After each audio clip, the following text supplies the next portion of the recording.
So today there was actually a very good article, I don't know if you read it on, I think it was on the left-hand front page of the C section of the Wall Street Journal, and it talked about liquidity. People, it's amazing to me that people still don't get it. They still don't understand liquidity, and they're still seeking liquidity. Like people invested in hedge funds all still want liquidity, and what they don't understand is like they invest in a hedge fund, and the hedge fund buys a bunch of bonds, right? Whatever it is, CMBS, RMBS, corporate bonds, it doesn't matter.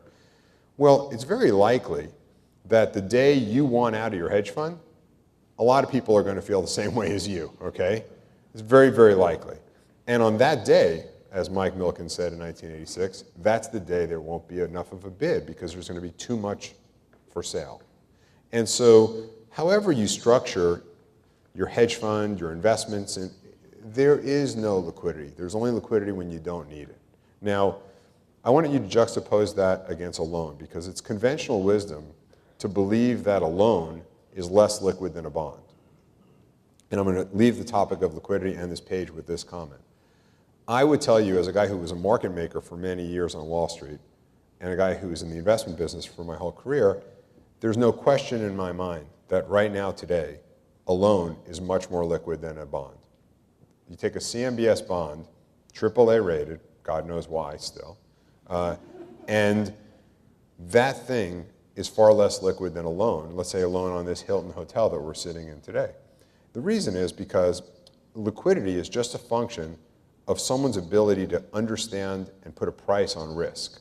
So if the owner of this Hilton hotel came to me and said, Ethan, make me a first mortgage loan, he would have all the information I would need to underwrite the risk of this hotel. He would have me the NOI for years going back, the occupancy statistics, the engineering report, the appraisal, the market comps. I would know everything about this hotel, the physical condition of every room, the income from food and beverage, all that stuff. And I could underwrite the risk. It may take me a little time to get my arms around it, but it's a risk I could underwrite. And if I could underwrite it, I could price it. That's liquidity, okay? Now, take a CMBS bond, backed by 150 properties all over the country.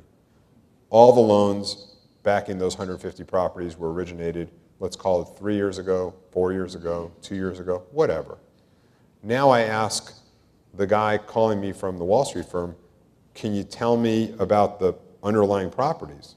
He's looking at me like I'm out of my mind. It's 150 properties. They don't keep track of what's gone on each of those properties since the origination. They have no means of knowing. So it's basically just shooting, just shooting in the dark. You have no clue. There's literally no way of knowing. Now, people still make the mistake of thinking that bond, because it's called a bond and because it's got a rating on it, they still believe it's more liquid. But it's not. It doesn't make any sense. Ultimately, that illusion is going to be burst. The last point I'll make is when securitization failed, and it failed, global finance was doomed. And everything that was destined to play out, played out accordingly. So that leaves us with the story of real estate, subheading, the grieving cycle, okay? If you look at this chart, you've got the x-axis, which shows you time, and I start out with kind of what I pick the beginning of the, kind of the peak of the market. Let's say before it became broadly known that securitization, global finance, and the economy were doomed. And the y-axis is real estate values, which I crudely just took cap rates. Of course, it doesn't account for NOI, which if we were to account for that would exacerbate this story quite badly. And let's say in August of 07, we were looking at cap rates on average in the country of about 6%. This is again just a crude story I'm telling here. And again, it doesn't take into account that that 6% cap rate was applied to historically high NOIs, oftentimes pro forma optimistic NOIs. Now, a year later, things weren't going so well. And I think if you went to the NCREIF index or appraisals, you would see that properties that might have been appraised at a 6 cap were now looking at a 7 cap, and values had ostensibly declined 15 to 18%. Now we look at this time, and people, the intelligentsia in real estate might say that we're down at an 8 cap, and we still have room to go because it doesn't feel very good. Most people feel like, the market's not, there's no reason to be optimistic. We're probably going to bottom out at a 9 cap. And I call this line the line of denial. okay? And for everyone here who's been in the business of real estate and has been through a few cycles, you know what I'm talking about, okay? Because I call it the line of denial because I would postulate, having been in the markets my whole life, not real estate but capital markets as well, that markets don't go down slow. They go up slow. They go down very fast. So I would postulate that something more like this happened, okay? Something more like the bottom fell out. All the liquidity that had primed the pump, that had gotten values to where they were, when that liquidity fell out of bed, and it fell out of bed literally overnight, the bid for real estate was probably on average about a 9 cap. And all of us who would have liked to pretend that this was a liquidity crisis, that it's going to come back soon, that values aren't a 9 cap, that there's no bid, right? We like to believe there was no bid. The truth is, if any time since November of 07 or even August 07, we really wanted to sell something, there's been money, right? There's been, I would say that if you wanted to sell an asset that had been valued at a 6 cap, at a 9 cap, you would have found a bid. You wouldn't have found it at a 6 cap, and so you didn't want to hit that bid.